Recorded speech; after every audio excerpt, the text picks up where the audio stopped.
Bonjour encore une fois. Bienvenue à ce message en ligne de l'Église Circle Baptist Church, Pasteur Michel à votre service. Et au service de notre Seigneur Jésus dans sa précieuse parole, et béni de pouvoir le faire. Merci à tous ceux qui sont à l'écoute. Je me prépare pour partir pour une couple de semaines de vacances. Donc, il y aura un autre message YouTube, mais ici dans 3 semaines. Et je vais prendre un temps de ressourcement, un temps de repos. Et je suis très reconnaissant que vous soyez là pour écouter les messages. J'espère que ça vous encourage. Et la parole de Dieu apporte toujours la consolation quand on passe des moments difficiles et toujours l'encouragement dans toutes les circonstances. Juste une citation, Proverbe 4.23. Garde ton cœur plus que toute autre chose, car de lui viennent les sources de la vie. La meilleure façon d'entretenir votre cœur, c'est dans la parole de Dieu. Prions. Merci Seigneur Jésus encore une fois pour le temps que nous allons prendre ensemble dans ta parole. Puisses-tu bénir chacun qui est à l'écoute, Seigneur. Et on te remercie que ta parole est toujours pertinente, toujours d'actualité et bon pour notre âme. Bonne pour notre âme. Seigneur, je te prie pour chacun qui est à l'écoute, puisses-tu nous toucher dans le cœur, dans le fond de notre âme, avec ta vérité. Qu'on puisse se tenir ferme dans ta vérité et prêcher ta vérité. Par la puissance de ton Saint-Esprit, guide-nous, enseigne-nous, dirige-nous, Seigneur, dans les pas qu'on doit prendre, dans notre marche avec toi, notre relation personnelle avec le Dieu de l'univers à travers notre Sauveur Jésus-Christ. Et c'est en son nom que nous demandons ces choses, au nom de Jésus. Amen. On va finir le livre de 2 Thessaloniciens, chapitre 2, verset 9 jusqu'au verset 18 de chapitre 3. Dieu fait tout pour sa gloire. Je veux juste revenir sur une partie de ce que nous avons vu de la semaine passée. Paul a mentionné 2 événements qui doivent arriver avant que le jour du Seigneur, le retour de Christ ou le jour du Christ. D'abord, la grande apostasie sera une rébellion finale du monde, le rejet de Christ et l'Évangile, un rejet de Dieu et surtout de sa parole. Et ça peut se trouver aussi chez ceux qui ont déjà dit qu'ils étaient croyants, qui sont identifiés comme croyants, mais qui n'ont jamais été sauvés par la grâce en Jésus-Christ. Aussi, il y avait la venue de l'Antichrist, un chef animé par Satan, formant un gouvernement mondial, une religion mondiale, pour induire le monde en erreur. Le jour du Christ, après la tribulation, viendra ensuite le jugement dernier. Ceux qui sont sans Christ à ce moment-là seront condamnés à l'enfer, et ceux qui sont avec Christ hériteront des nouveaux cieux et une nouvelle terre. Maintenant, Paul va continuer à décrire cet antichrist. Il va donner également des conseils, des instructions aux Thessaloniciens, les encourageant à persévérer dans la foi. Cette épître s'adresse également à nous, les croyants des derniers jours. Les derniers jours, donc le premier arrivé de Christ jusqu'à son retour. Donc, il va continuer à parler de l'homme impie, l'antichrist, le fils de perdition, sa nature et sa stratégie. Qu'est-ce qui va faire en sorte que cet homme, choisi de Satan, soit convaincant pour le monde qui seront sur la terre dans le temps de tribulation? Vous savez, une chose est sûre, pour ceux qui recherchent le sensationnalisme, ceux qui vivent pour des phénomènes surnaturels, ceux qui croiront ces choses comme venaient de Dieu, mais Paul va expliquer la véritable source de l'impie. L'apparition de cet impie se fera par la puissance de Satan, avec toutes sortes de miracles, de signes et de prodiges messengers, et avec toutes les séductions de l'iniquité, le péché, pour ceux qui périssent parce qu'ils n'ont pas reçu l'amour de la vérité pour être sauvés. L'impie, ce fils de perdition, l'antichrist, animé par Satan, va venir avec puissance, en faisant des miracles et des prodigues, mais avec les mensonges, la déception. Cette puissance satanique est utilisée comme une imitation de la puissance de Dieu, mais elle est loin de la puissance de Dieu.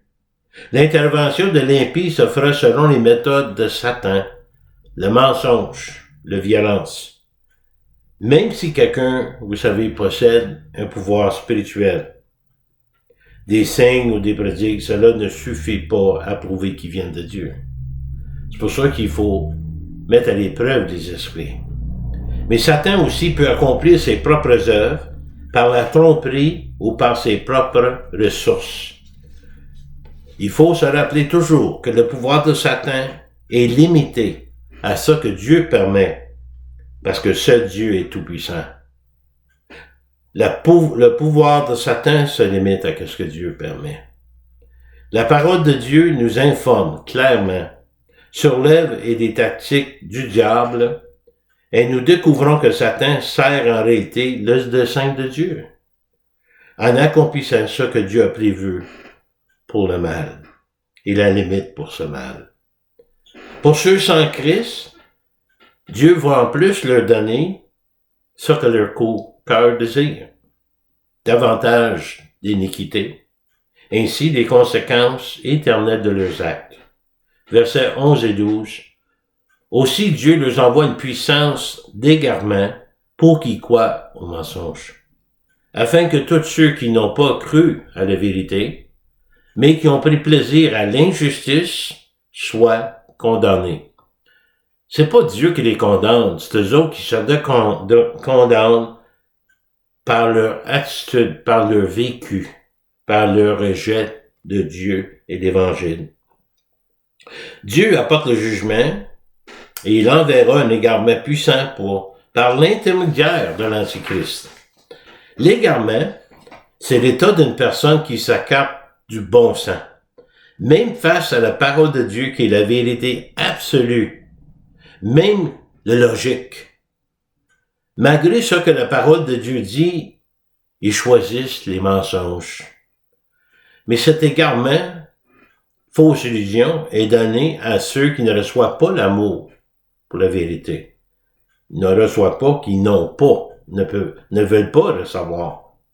À ceux qui ont rejeté la parole de Dieu, la vérité de message de l'Évangile, qui pourrait leur aider à connaître le salut éternel en Christ. Donc, ils ne pourront pas connaître le Christ, mais ils vont choisir surtout l'Antichrist. Et cette illusion est donnée à ceux qui prennent plaisir à l'injustice, le péché, à ceux qui vivent contrairement à la parole et la volonté de Dieu, comme s'ils n'avaient aucun compte à rendre à Dieu. Cet Antichrist final, l'outil choisi par Satan, incarnera tout ce qui est profane et blasphématoire, tous les éléments imaginables de l'impiété, et au lieu d'être répudié, il sera accueilli aussi bien par les Juifs que par les païens. Je vais vous donner un petit devoir pour la maison. Lisez Apocalypse 13, 17 pour vous donner une petite idée. Comment il va agir et comment que les gens seront séduits.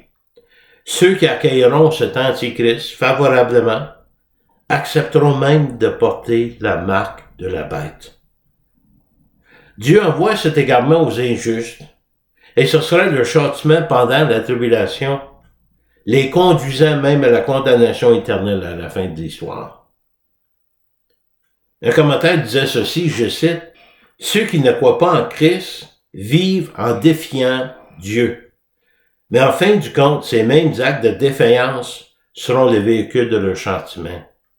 Il se punit. » Jésus a mis en garde contre la grande tribulation lorsque Dieu déversera sa colère sur le monde qui le rejette. Ce serait une véritable grande tribulation. Regardez, Jésus en a parlé. Car alors la détresse sera si grande qu'il y en a eu point eu de pareil depuis le commencement du monde jusqu'à présent, et il n'y en aura jamais. Et si ces jours n'étaient abrégés, raccourcis, personne ne serait sauvé. À cause des élus, ces jours seront abrégés. D'abord, la tribulation va durer 7 ans. Sinon, aucune chair pourrait survivre cette période. La première partie de 3 ans et demi de la tribulation Ce serait où ce que Satan va faire du bien pour le monde, semble faire du bien, va régler les problèmes du monde, un gouvernement, côté religieux. Mais la deuxième partie de la grande tribulation qu'on l'appelle, la 3e qui précède, qui suit, il va se tourner vers les Juifs. Il va démontrer et dévoiler sa vraie nature. Donc, les jours, on nous dit ici, sont abrégés, raccourcis pour les élus. Dieu, dans sa grâce, ne permettra pas aux élus de souffrir plus que nécessaire. Mais les élus ici, c'est qui? Il y a eu l'enlèvement de l'Église, donc les élus ont été enlevés, l'Église de Christ. Mais les élus ici, c'est ceux qui seront sauvés pendant la grande tribulation. Et la plupart sont martyrisés pour leur foi. Le temps sera raccourci pour eux. Mais Jésus avertit aussi de ça qui les attend de leur vivant. C'est pas juste dans la tribulation. Déjà, il fallait se préparer pour être persécuté puis souffrir pour le nom de Christ. Les tactiques et les mensonges de Satan sont déjà à l'œuvre dans le monde. La tribulation, la période de tribulation sera à son comble. Matthieu 24, 23. Si quelqu'un vous dit alors le Christ est ici ou il est là, ne le croyez pas. Car il s'élèvera de faux Christ, de faux prophètes. Ils feront des grands prodiges et des miracles au point de séduire, s'il était possible, même les élus. Voici, je vous l'ai annoncé d'avance.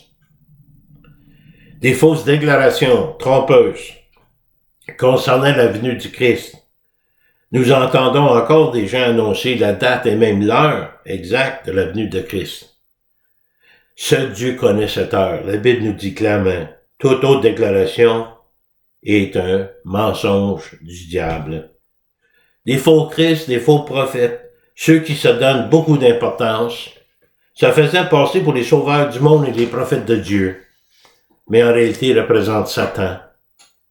Un élément important qui va aider leur impiété, ils vont accomplir de grands signes et des miracles. Mais le résultat final, toutes ces tentatives sont sataniques et visent à tromper et à déstabiliser les croyants. L'expression « si possible » indique que même si la tromperie sera puissante et ciblée, elle ne réussira pas. Pourquoi et comment? Dans ce contexte, les élus désignent ceux que Dieu a choisis pour le salut. Même s'ils peuvent être temporairement confus ou induits en erreur, leur foi finira par triompher parce que la foi est en Christ. Ce verset souligne l'intensité du combat spirituel, mais la protection ultime de Dieu pour ses élus est assurée. Seul le Christ possède le pouvoir d'en haut et il va tout faire pour sa gloire. Vous savez, dans la Bible, la puissance d'en haut désigne généralement la puissance divine, plus précisément l'autorité et la force que Dieu seul possède. Elle assure également les croyants de la puissance que Jésus leur donne pour vivre victorieusement et pour accomplir leur mission. Cette puissance est souvent associée au Saint-Esprit qui est perçu comme une force qui permet aux croyants de surmonter les épreuves et de vivre selon la volonté de Dieu et pour sa gloire. Donc l'homme impie, le fils de perdition, l'antichrist, sa nature, sa stratégie. On arrive maintenant au verset 13 à 17. Paul est confiant de l'aide de Dieu en exprimant sa gratitude. La première partie du verset 13. Pour nous, n'oubliez pas que la lettre a été écrite par Paul, Silas et Timothée. Pour nous, frères bien-aimés du Seigneur, nous devons à votre sujet rendre continuellement grâce à Dieu, parce que Dieu vous a choisi dès le commencement pour le salut, par la sanctification de l'Esprit et par la foi en la vérité. Laissez-moi expliquer un petit peu ici, verset 13. Paul est dans l'obligation de remercier Dieu. Il n'y a pas de choix que de remercier Dieu pour être juste. Comme témoin de l'œuvre de Dieu dans la vie des croyants, il faut, quand on voit Dieu agir dans la vie de quelqu'un ou dans notre propre vie, on ne peut pas que le remercier. Parce qu'on voit la transformation, on voit le changement, ce serait honteux de ne pas être reconnaissant pour cela. Donc Paul dit, il est dans l'obligation de remercier Dieu, parce qu'il voit son œuvre. Et l'œuvre de Dieu en eux est une preuve qu'ils étaient et ils sont aimés du Seigneur par le fait qu'ils ont été choisis par Dieu pour le salut. Comment? Par la sanctification.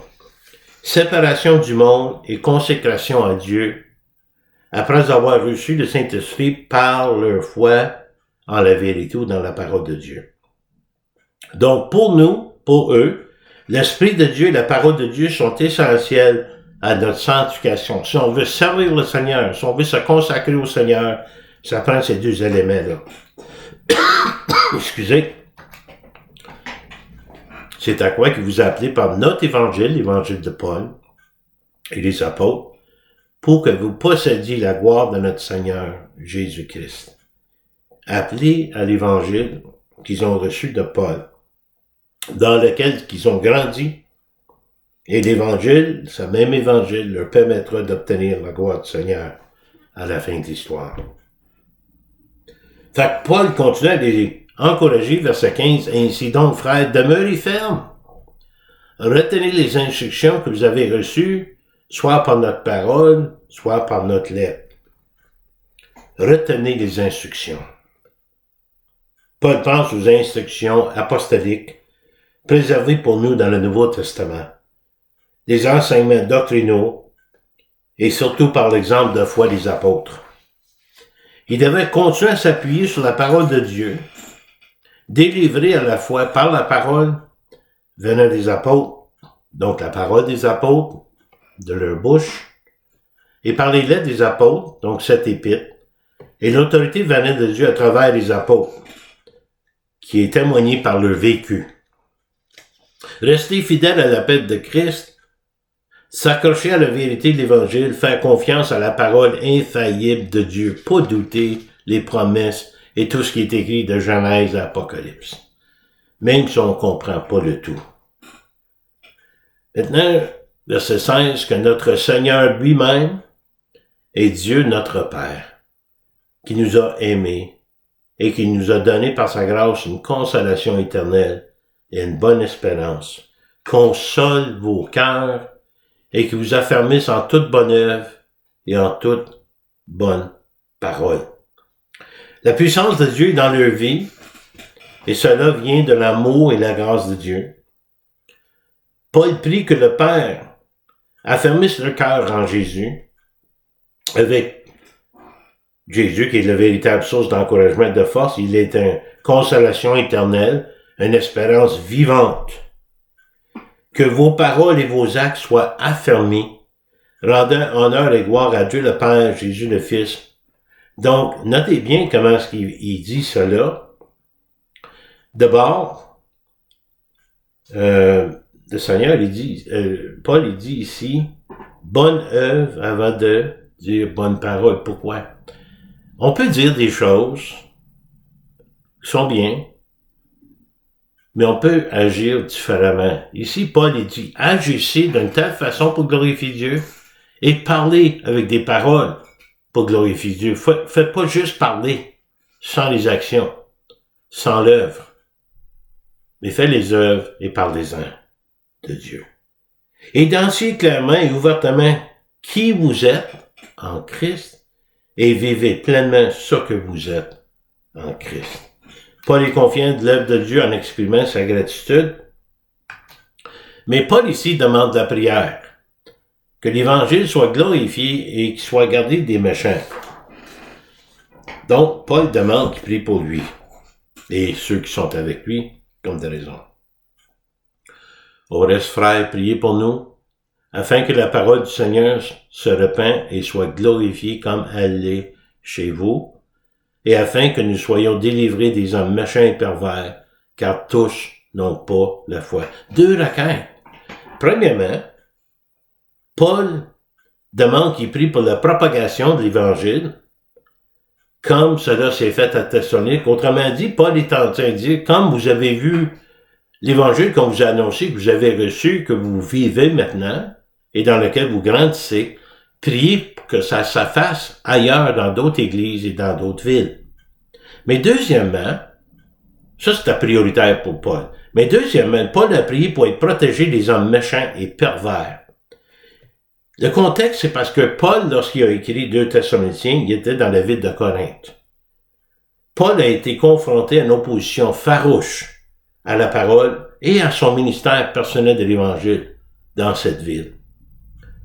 Et il déclare, tous les hommes n'ont pas la foi. Paul voulait que Dieu le délivre de ces hommes pervers, ou bien qu'il les transforme en hommes raisonnables et pieux pour la gloire de Dieu.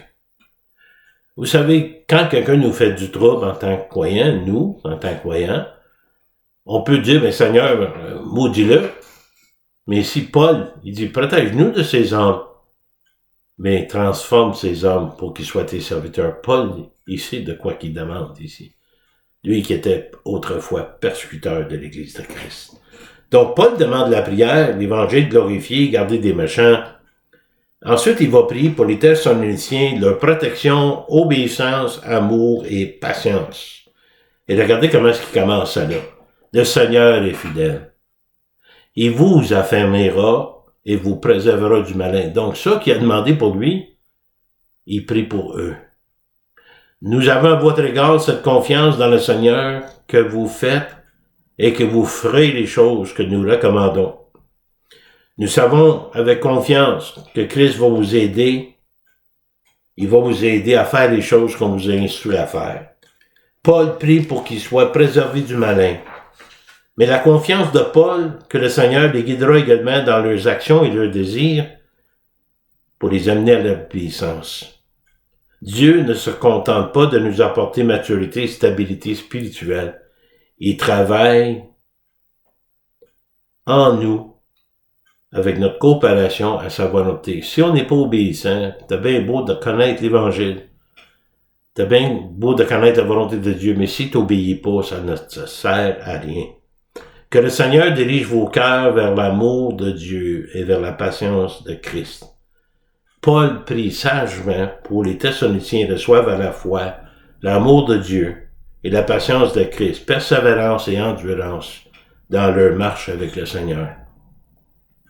Donc, il prie pour leur protection, obéissance, amour, patience. Mais là, Paul va traiter, un genre de sujet de discipline. On comprend pas trop. Il y a seulement quelque chose qui se passait dans l'Église à Thessalonique. Et Paul va le traiter. Paul parle contre le désordre et il dit aux gens de suivre l'exemple apostolique. Les Thessaloniciens reconnaissaient la voix de Dieu à travers les enseignements de Paul, ses encouragements et son amour bienveillant pour eux. Paul était un fidèle sous-berger, un serviteur fidèle de Christ, son propre berger, prenait soin du troupeau et le conduisait par l'exemple. Et pour nous, le Saint-Esprit nous aide à discerner la voix de notre Sauveur. Recherchons toujours la vérité en toutes choses en scrutant la parole de Dieu. Et par l'Esprit Saint, si quelque chose sonne une cloche, c'est probablement pas la vérité. Mais Paul va leur dire comment procéder avec des frères qui vivent dans le désordre ici. On va commencer avec le verset 6. Je vais essayer de vous l'expliquer, mais c'est sûr, c'est un cas de discipline ici. Nous vous recommandons, frères, au nom de notre Seigneur Jésus-Christ, de vous éloigner de tout frère qui vit dans le désordre. Et non seulement les instructions que vous avez reçues de nous. Parmi les croyants thessaloniques, il y en a qui obéissaient pas, qui étaient un peu déréglés ou vivaient en désordre. Donc, leur vie ne reflétait pas l'Évangile qui était en eux. Donc, Paul, il va leur dire de s'éloigner de tels frères. Paul leur ordonne de s'éloigner de toute personne désordonnée. Et Paul définit les personnes désordonnées comme celles qui ne marchent pas selon les instructions de l'Évangile. Ils ne vivent pas selon le modèle et l'enseignement de la vie que Paul et les apôtres leur avaient transmise. C'est la désobéissance, possiblement avec un raisonnement erroné. Possiblement un signe de paresse spirituelle aussi. Ceux qui vivent dans le désordre n'ont pas un manquement occasionnel, mais une pratique persistante. Il s'agissait simplement de refuser à ces personnes désobéissantes l'aide, le réconfort et la communion du corps de Christ. Donc ici, on parle d'une forme de discipline à cause de leur déviation spirituelle. Et en particulier, c'est en ce qui concerne le travail. Donc, chacun ses responsabilités dans une église, chacun doit porter son poids. Et dans le code de discipline ici, regarde ce que Paul dit. Vous savez vous-même comment il nous faut imiter, car nous n'avons pas vécu parmi vous dans le désordre. Donc, nous avons mangé gratuitement le pain de personne, mais dans le travail et dans la peine. Nous avons été nuit et jour à l'œuvre pour n'être à charge à aucun de vous. Suivez-nous. Suivez notre exemple de dévouement, de travail acharné. Soit le travail pour le ministère, mais on sait que Paul était un faiseur d'attente, il avait un job séculier pour pouvoir se supporter. Et Paul voulait donner un bon exemple afin de prouver que des fausses accusations contre lui, c'était qu'il prêchait l'Évangile pour de l'argent. Mais cela ne tenait pas route parce que Paul se supportait. Éventuellement, il y a des églises qui l'ont supporté parce que tout pasteur mérite son salaire s'il fait ce qui est demandé à faire. Regardez au verset 9. Ce n'est pas parce que nous usions de toi, mais nous avons voulu vous donner en nous-mêmes un modèle à imiter. On aurait pu vous exiger un support financier parce que nous sommes dans le ministère, nous sommes des apôtres. Hein? Et l'apôtre a droit d'être rémunéré, ainsi que les pasteurs, comme j'ai mentionné tantôt, pour se consacrer entièrement à la parole. Si Paul aborde cette question, c'est sans doute pour une raison précise. Peut-être à cause d'un événement survenu parmi les croyants de l'époque. Le désordre, les dangers, ceux qui se tiennent pas dans l'œuvre ou qui ne travaillent pas, car lorsque nous étions chez vous, nous nous disions expressivement si quelqu'un ne veut pas travailler, qu'il ne mange pas non plus. Donc, il y avait un genre de cas où la personne profitait de l'Église, peut-être pour se faire nourrir ou de pouvoir à ses besoins, mais que lui-même aurait pu pouvoir à ses propres besoins. Nous apprenons cependant qu'il y en a parmi vous quelques-uns qui vivent dans le désordre, qui ne travaillent pas, mais qui s'occupent des futilités. Vous savez, quelque chose chez nous qui est bien commun. Quand on se tient à travailler notre jour, lundi au vendredi, si on a un emploi séculier, ça nous tient occupés, ça tient nos idées occupées à faire ce que nous avons à faire. Mais quand on a trop de loisirs, c'est quoi qu'on fait? Là, on commence à chercher des choses à faire. Et parfois, on regarde la vie des autres, on commence à se mêler des affaires des autres. Paul avait traité ce sujet-là dans 1 Thessaloniciens aussi. Paul dit, si quelqu'un ne veut pas travailler, au lieu de ne peut pas travailler, il ne devra pas manger non plus. Le plan de Dieu est de souvenir à nos besoins par notre travail. L'homme travaillera à la sueur de son front. Dieu veut que nous travaillions, il nous a donné le travail. Et aussi, si nous travaillons, nous pouvons témoigner avec ceux qui travaillent avec nous. Nous pouvons être un bon employé, un bon employeur, comme témoignage que nous sommes croyants. C'est non seulement à cause du travail qu'ils n'ont pas fait, mais aussi à cause du mal qu'ils ont fait pendant leur temps libre en tant que fouineurs. Peut-être que ces fouineurs pensaient que si Jésus revenait bientôt, travailler n'avait aucun sens. Ça leur félicitant dans l'ingérence dans la vie des autres et on abusait de la générosité chrétienne. Regardez au verset 12 et 13, nous invitons ces gens-là et nous les exhortons par le Seigneur Jésus-Christ à manger leur propre pain en travaillant paisiblement.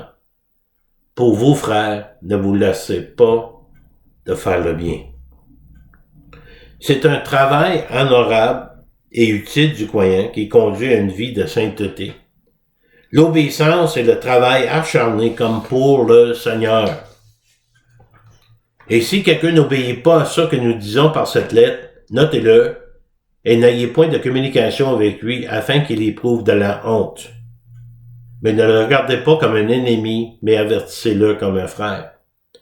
S'ils persistent à désobéir le Seigneur, à faire des futilités dans leur temps de loisir, sans vouloir travailler, notez bien ceux-là et encouragez pas leur comportement. Mais comment les traiter? Ils doivent pas être traités comme des ennemis, comme des frères. Ils doivent être exclus de la communion. Ils doivent ressentir la honte pour leur comportement. Ne pas être considérés comme des ennemis, le but en mesure de discipline n'est pas de détruire ou d'humilier au-delà de toute possibilité de restauration. Qu'est-ce qui glorifie Dieu? C'est la discipline, mais la restauration spirituelle. De réprimander celui-ci comme un frère, l'avertir, le traiter comme un frère égaré.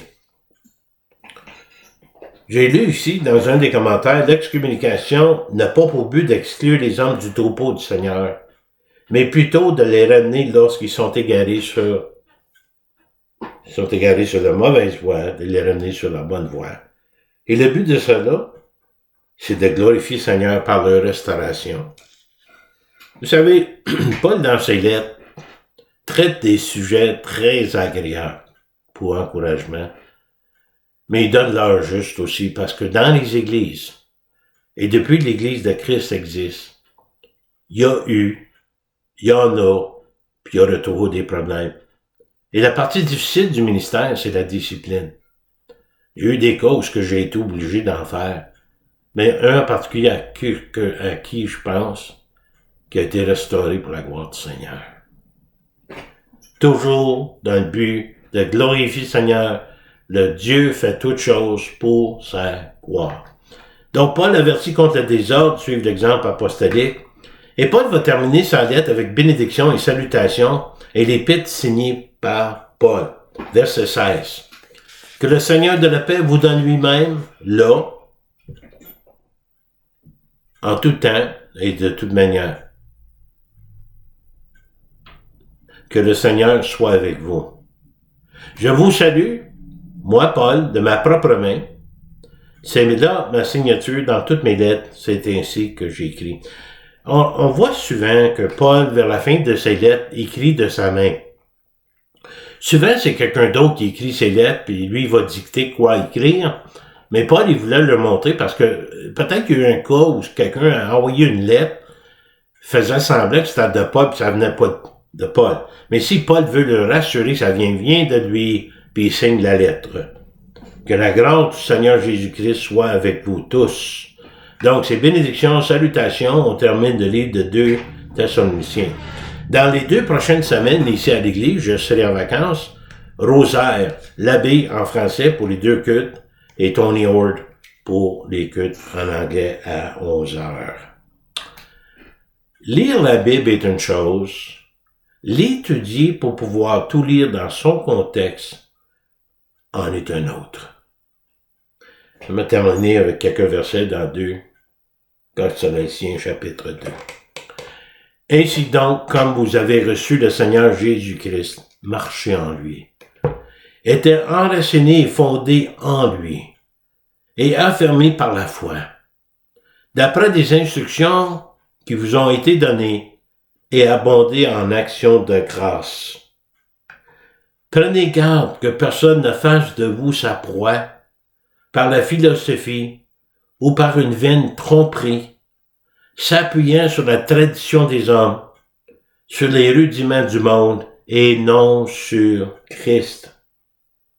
Car en lui habite corporellement toute la plénitude de la divinité.